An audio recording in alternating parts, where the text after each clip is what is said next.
ईश्वर के फैसले पर कभी नाराज मत होना, क्योंकि ऊपर वाला वो नहीं करता जो आपको अच्छा लगता है, बल्कि वो करता है जो आपके लिए अच्छा होता है। एक सेल्स मैनेजर की जो पिछले 2-2.5 साल से कंपनी में काम कर रहा था, वो हर चीज के लिए ऊपर वाले का धन्यवाद करता था। उसको लगता था कि उसकी जो जॉब लगी ऊपर वाली कृपा से लगी। हर पल के लिए, हर क्षण के लिए, हर मोमेंट के लिए ऊपर वाले का थैंकफुल था। घर से निकलता था, ऊपर वाले को प्रणाम करके वापस पहुंचता था, प्रणाम करता था, आपने मुझे पहुंचा दिया घर पर। हर चीज के लिए ऊपर वाले की कृपा मानता था, इतना स्पिरिचुअलिटी में यकीन रखता था। लेकिन कभी कभी उसके साथ में बुरा हो जाता था, उसे लगता था कि पता नहीं क्या चाहता है ऊपर वाला। 2-2.5 साल से की कंपनी में काम कर रहा था, तनख्वाह बढ़ी नहीं थी, सैलरी नहीं बढ़ रही थी। वो सोच रहा था कहीं और काम मिल जाए। उसे कहीं से एक बार पता चला था कि जॉब है वहां पर, और एक व्यक्ति का कॉल भी आया था कि मैं आपसे फाइनल इंटरव्यू के लिए कॉल करूंगा आपको। उसने डेट बता दी थी, टाइम उसने बताया नहीं था कि मैं आपको कॉल करता हूं। टाइम उसको पता नहीं था किस वक्त कॉल आएगा। तारीख जो थी वो आने को थी। अगले दिन उसे वो इंटरव्यू के लिए कॉल आने वाली थी। बहुत एक्साइटेड था कि इस कंपनी से पीछा छूटेगा। उसने थोड़ा जल्दी का अलार्म लगाया सुबह के लिए कि जल्दी जगूंगा, तैयार होकर फर्स्ट क्लास इंटरव्यू के लिए। उसने दिमाग में रख लिया क्या क्या सवाल पूछ सकते हैं, क्या जवाब देने, सब कुछ।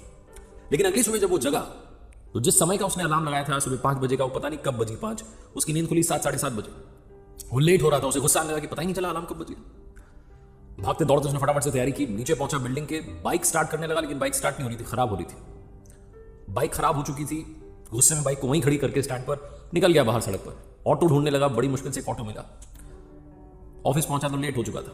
बहुत गुस्से में था, जैसे जैसे काम कर रहा था, एक्साइटेड था कि बस वो कॉल आ जाए तो मेरी इस कंपनी से पीछा छूट जाए, मैं कहीं और काम करूं। लंच होने का आया लेकिन कॉल नहीं आया। लंच टाइम में ऑफिस की कैंटीन में पहुंचा। तो सुबह सुबह जल्दी निकला तो टिफिन भूल गया था। कैंटीन में पहुंचा तो वहां पर ताला लगा था, कैंटीन बंद पड़ी थी। इसे और गुस्सा आ रहा था कि क्या दिन जा रहा है आज का, बेकार दिन। कहीं से इसने सैंडविच ऑर्डर किया, खराब सा गंदा सा सैंडविच आया। आधा सा खाया, फिर इसने फेंक दिया। ये सोच रहा था ऊपर वाला क्या कर रहा है, आज तो मुझे ढंग से खाने को भी नहीं मिल रहा है। शाम में तकरीबन 5:30-6 बजे इसके पास में कॉल आई, उसी जॉब के लिए जिसके लिए तलाश कर रहा था, बहुत दिनों से एक्साइटेड था। इंटरव्यूअर जो था उससे सवाल पूछने लगा, बात होने लगी। बीच में अचानक से फोन डिस्कनेक्ट हुआ। इसने अपना फोन देखा तो फोन डेड पड़ा था, बंद हो गया था। इसे बहुत गुस्सा आ रहा था कि फोन को भी अभी खराब होना था। फाइनली दिन खत्म हुआ। शाम में जब घर जा रहा था सोच रहा था कि जाकर के आराम करूंगा, बहुत हो गया, पूरा दिन सर दर्द हो रहा मेरा। घर पहुंचा, खाना वाना खा करके बिस्तर पर पहुंचा और बिजली चली गई। अब इसका गुस्से का पारा और बढ़ गया कि ऊपर वाले, मैं आपको इतना मानता हूं, इतना चाहता हूं, आप क्या कर रहे हैं मेरे साथ। गुस्से में पता नहीं कब इसको नींद लग गई और सपने में भगवान से बात कर रहा था और भगवान से कह रहा था आप क्या चाहते हैं मेरे साथ। मैं आपका इतना बड़ा भक्त हूं, इतनी पूजा पाठ सब कुछ करता हूं, आप पता नहीं क्या कर रहे हैं। आज का दिन कितना खराब था, अलार्म नहीं बजा, बाइक खराब हो गई, ऑटो बड़ी मुश्किल से मिला, कैंटीन बंद हो गई, टिफिन नहीं लेके गया, सैंडविच गंदा था, कॉल आया तो फोन बंद हो गया, घर आकर के सोने लगा तो यहां पर बिजली चली गई। क्या चाहते हो आप। भगवान ने कहा जो आज हुआ वो सब मेरी मर्जी से हुआ। मैंने जानबूझ करके अलार्म कब बजा तुझे पता ही नहीं चलने दिया। तेरी बाइक मैंने ही खराब कर दी। मैं चाहता था कि तू देरी से पहुंचे, क्योंकि अगर तू बाइक से जाता तो तेरा एक्सीडेंट हो जाता। आज तेरा एक्सीडेंट होना लिखा था।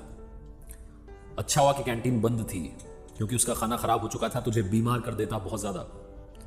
और वो जो कॉल आई थी ना, जिसकी वजह से तू बड़ा परेशान हो रहा है कि मेरी बात नहीं हुई, वो एक नंबर का घोटालेबाज है, नौकरी के नाम पर तुझे ठगने वाला था, इसीलिए तेरा फोन मैंने बंद करवा दिया। और ये जो बिजली चली गई, आज अगर बिजली आ रही होती तो तेरे घर में शॉर्ट सर्किट की वजह से आग लग जाती। तू मेरा बहुत बड़ा भक्त है ना, इसलिए तुझे बता रहा हूं, सबको नहीं बताता हूं। और हाँ, याद रखना, तो मुझ पर भरोसा करता है तो भरोसा करता रहे, जिंदगी में कभी भी तेरा बुरा नहीं होने दूंगा। अचानक से इसकी नींद खुली और ये ऊपर वाले को फिर से थैंक यू करने लगा। लाइफ में कई बार हमें लगता है कि हमारे साथ में बुरा हो गया, गलत हो गया, ऐसा नहीं होना चाहिए था। लेकिन अगर आप पलट के देखेंगे पिछले कुछ सालों में, तो आपको लगेगा कि जो हुआ ठीक ही हुआ, आपके फायदे में हुआ। हर पल के लिए, हर क्षण के लिए ऊपर वाले का शुक्रिया अदा करते चलिए। बस यही इस कहानी से कहना चाहता हूं, क्योंकि जैसा मैंने शुरू में कहा, ऊपर वाला वो नहीं करता जो हमें अच्छा लगता है, बल्कि वो करते हैं जो हमारे लिए अच्छा होता है।